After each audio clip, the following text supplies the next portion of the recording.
এই ছেলে, এই দাঁড়াও তো, তোমার এই পলিথিনের ভিতর কালো পানি কিসের দেখি? এটা কি কেনছো তুমি? দেখি, বের করো।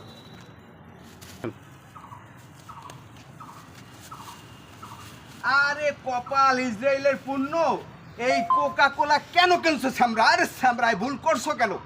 না আঙ্কেল, আমি তো মজা কিনেছি, জেনে শুনে এই কাজটা করেছি।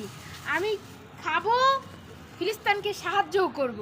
এখানে স্ক্যান করলে ফিলিস্তিনকে 1 টাকা দেওয়া হয়। আমি আচ্ছা, এই আচ্ছা। জন্যই তো মজা কিনেছি।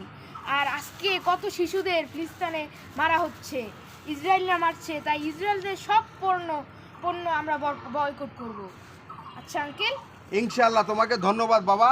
আমরা বাংলাদেশে যারা আছি ইসরায়েলের পণ্য সবাই সব বয়কট করব, যত পণ্য আছে সব। ইনশাআল্লাহ। আমরা কোনো ইসরায়েলের পণ্য কিনবো না ইনশাআল্লাহ। বাংলাদেশের পণ্য খাবো, যা পাই সেটাই যথেষ্ট। আমরা ইসরায়েলের ধ্বংস চাই বা এই ফিলিস্তিনের জয় চাই। আল্লাহ ফিলিস্তিনকে আপনি জয় করে দেন। শিশু, ছোট ছোট শিশু বাচ্চাদের কি অবস্থা!